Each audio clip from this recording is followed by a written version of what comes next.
মহাবিশ্ব বিশাল, রহস্যময় এবং অনেকটাই আমাদের অজানা।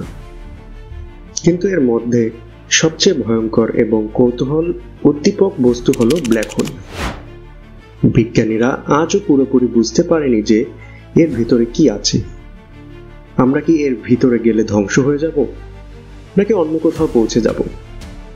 হতে পারে এটি আমাদের মহাবিশ্বের সবচেয়ে গোপন রহস্য। আজকের ভিডিওতে আমরা ব্ল্যাক হোলের এমন কিছু অজানা দিক নিয়ে আলোচনা করব যা আপনি আগে কখনো শোনেননি।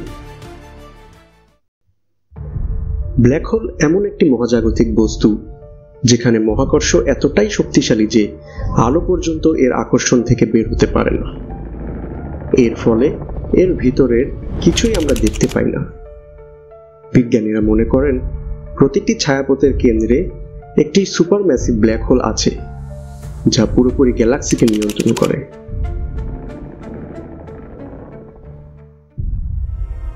কিভাবে তৈরি হয় ব্ল্যাক হোল?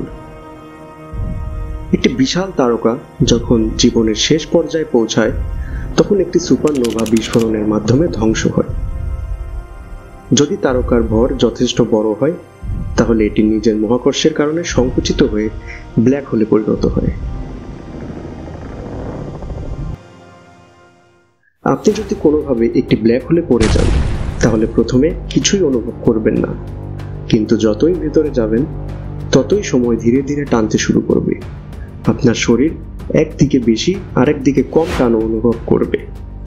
বিজ্ঞানীরা একে বলেন স্প্যাগেটিফিকেশন, অর্থাৎ নুডলসের মতো হয়ে যাওয়া। ভাবতে পারছেন কি অবস্থা হবে তখন?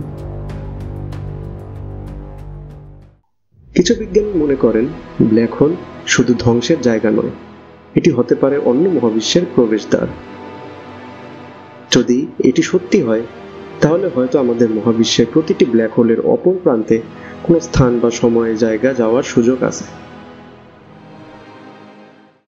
বিজ্ঞানীরা এখন কৃত্রিম উপায়ে ব্ল্যাক হোলের মতো ঘটনা তৈরি করার চেষ্টা করছেন, যাতে এটি আরো ভালোভাবে বোঝা যায়। ভবিষ্যতে হয়তো আমরা এমন প্রযুক্তি তৈরি করব যা ব্ল্যাক হোলের গভীরতর রহস্য উন্মোচন করতে পারবে। ব্ল্যাক হোল সম্পর্কে আমাদের জ্ঞান এখনো সীমিত। হয়তো একদিন আমরা সত্যিকারের রহস্য উন্মোচন করতে পারব, কিন্তু এখনো অনেক প্রশ্ন রয়ে গেছে। ব্ল্যাক হোল কি সত্যি অন্য মহাবিশ্বের প্রবেশদ্বার? আমরা যেরকম মুভিতে দেখে থাকি এক পোর্টাল থেকে অন্য পোর্টালে মাল্টিভার্সের যে কনসেপ্টটা, এটা কি সত্যি ব্ল্যাক হোলে রয়েছে, নাকি এটি সময়ের একটি ফাঁদ? আপনি কি মনে করেন? কমেন্টে জানাবেন কিন্তু।